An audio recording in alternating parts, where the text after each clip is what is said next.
आपने जिस प्रकार से मैंने विभाग को लिखा, मेरे पास रिकॉर्ड है, सारे रिकॉर्ड है मेरे पास में कि मैंने इतना चिट्ठी लिखा कि 3 साल बूढ़ा हो गया है और इस 3 साल में मैं 8-10 लेटर लिखा हूँ विभाग को। क्या आपने कभी अपने लेटर पेड पर लिखकर विभाग को लिखा कि मेरे यहाँ पंचायत भवन है लेकिन ग्राम कचहरी का कार्यालय नहीं है और एक कार्यालय दिया जाए, चाहे वो किसी भी अन्य जगह पर, किसी भी अन्य जमीन पर जो अपने पंचायत में गैरमजरूआ आम खास किस्म की जमीन हो, वहाँ पर एक भवन के लिए आपने कभी मांग किया? आपने नहीं किया। यह सवाल है मेरा, क्योंकि हम आपसे सवाल इसलिए करेंगे क्योंकि मैंने यह प्रयास किया और आपने स्वयं नहीं किया, फिर भी मैंने विभाग के माध्यम से लेटर निकलवाया, विभाग को मैं मजबूर किया और विभाग ने आपके नाम से लेटर निकाला। आप अपने मन से नहीं किए तो कोई बात नहीं है, विभाग को आदेश दिया आपको, आपने क्या जवाब दीजिएगा इस पर? आप बताइए। देखिए, ये सवाल आप एज ए सरपंच, आप गांव के मुखिया से कर रहे हैं,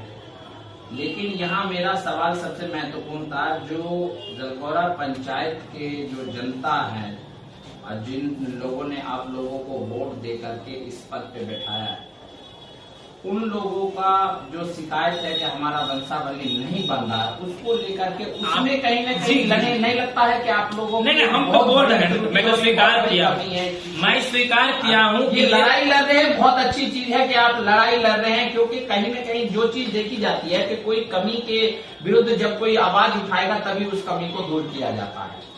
आपको बता देते हैं कि आप जाकर मनगोट टोला में देख लीजिए, एक विद्यालय है, 2 कमरा है, 300 से ऊपर बच्चों का एडमिशन है वहाँ और 8वीं कक्षा तक वह वहाँ विद्यालय। क्या आपने कभी अपने लेटर पेड पर लिखकर अपने विभाग को दिया? क्या आपने ग्राम सभा में कभी सवाल उठाया? जबकि प्रथम ग्राम सभा जब हुई थी तो उप मुखिया जो हमारे पंचायत के हैं मुन्ना जी और उनके नेतृत्व में जितने भी वार्ड सदस्य थे, सभी लोगों ने पंचायत सचिव और मुखिया जी को यह सब बात रखा था कि इसी भवन के ऊपर एक कमरा बना दिया जाए, भवन बना दिया जाए, जिसमें ग्राम कचहरी संचालित होगी। चूंकि मेरे अपने यहाँ 10-12 कट्ठा का प्लॉट नहीं है, ऐसे तो खोजा जाएगा तो यहाँ भी मिलेगा ही। अच्छा सर, एक महत्वपूर्ण चीज अभी आपने बताया कि जलगौरा पंचायत में जिस तरीके से 8 से 10 आंगनबाड़ी चल रही है, लेकिन इस आंगनबाड़ी का कभी कोई जो है जो जनप्रतिनिधि है वो जांच करने के लिए जाते हैं कि कितने बच्चे उसमें जो है, कितने बच्चे का जो है डाइट आता है, कितने बच्चों के लिए किताब, उनकी ड्रेस के लिए जो तमाम चीजें जो आती है और कितने बच्चे का जो है डेली जो है वहाँ जो है बच्चों को शिक्षा दिया जा रहा है, उपस्थिति कितनी है, इन चीजों की कभी कोई जानकारी लेने का आप लोग प्रयास किए? देखिए, मैं सबसे पहले तो बता देना चाहूंगा कि मैं जो शुरुआत किया था काम को, कि मैं जो भी काम करूंगा, चाहे वो शिक्षा के क्षेत्र में हो, चाहे वो स्वास्थ्य के क्षेत्र में हो या खेल के क्षेत्र में हो, मैं जहां तक संभवतः हो पाया, मैं और सुविधा के अभाव में रहकर मैं जितना काम किया हूँ उतना मैं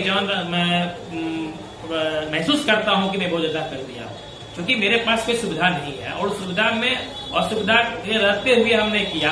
और जांच की बात है तो अन्य प्रतिनिधियों का मैं नहीं कहूंगा, लेकिन व्यक्तिगत रूप से मैं अपने बारे में कहना चाहूंगा कि मैं सभी लगभग कुछ आंगनबाड़ी सेवकाओं से फोन के माध्यम से बात करके हमने जानकारी देने का प्रयास किया हूँ। जाकर के कभी वहाँ पे जांच करने की जी, वो कितने बच्चों की उपस्थिति होती है, कितने बच्चों को जो है वहाँ पे शिक्षा दिया जाता है, कितने बच्चों को जो है डाइट भोजन जो है वो टाइम पे दिया जाता है, कितने बच्चे टाइम से वहाँ पहुँचते हैं, नहीं पहुँचते, क्योंकि बेसिक जो है शिक्षा का जो है वहीं से स्टार्ट होता है आंगनबाड़ी से। जी जी, नहीं वो बात सही है। मैं इसके लिए क्षमा प्रार्थी हूँ कि मैं इस पर काम नहीं कर पाया, क्योंकि ये सारी चीजें मेरे दिमाग में ध्यान में है, लेकिन मैं नहीं कर पाया। इसका वजह यह है कि मैं अपने विधि व्यवस्था में लगा हुआ हूँ। कार्यालय अगर मेरे पास आ जाता है, जो मेरा न्याय सचिव सप्ताह में 1 दिन बैठने के लिए आती है वो पर डे बैठेगी, जो न्याय मित्र सप्ताह में 1 दिन आती है वो पर डे बैठेगी। जनता एक टाइम रहेगा 10 से 12, 12 से 4, एक टाइम सीमित रहेगा और उस टाइम में जनता आएंगे, अपना काम करके जाएंगे। लोगों को वापस से निराश होकर घूमना नहीं पड़ेगा। आज मेरे घर पर आते हैं, क्या मेरा घर कार्यालय का है? नहीं है। क्योंकि मैं अपना घर में अभी नहीं रख सकता हूँ, कोई भी दस्तावेज नहीं रख सकता हूँ। सर महत्वपूर्ण चीज है अभी जो है जिस चीज को लेकर हमने आपसे सवाल किया, तो क्या इस पे कुछ काम होगा भी या सर किसी प्रकार से आरोप दलालों पे? देखिए नहीं, आरोप मैंने लगाया हूँ, मैं किन्हीं के ऊपर आरोप नहीं लगाया हूँ। बस मैं जो काम किया वह काम मैंने आपको बताया कि मैंने प्रयास किया कि जनता का काम सिर्फ इसी वर्ष का कॉल हम लोगों के पास आता है, जब हम लोग चलते हैं तो उन लोगों के द्वारा जो है बोला जाता है, फोन किया जाता है, मैसेज किया जाता है। तो मेरा मुख्य सवाल करने का आपसे यही था जी, मैं इस दुख की समस्या को समझ रहा हूँ, मैं स्वयं महसूस करता हूँ, मुझे दुख होता है। लोग जब वापस जाते हैं मुझे दुख होता है, परेशान है, दुख है, लेकिन मैं उन्हीं के लिए काम कर रहा हूँ ना। अगर आज कार्यालय बन जाता है तो फिर आने वाले दिनों में कहीं परेशानी नहीं होगी। क्या लगता है जो अगर ये कार्यालय नहीं बनता है तो क्या जो है वंशावली जो है जलकौरा पंचायत के लोगों का नहीं बनेगा? देखिए अभी इसमें हम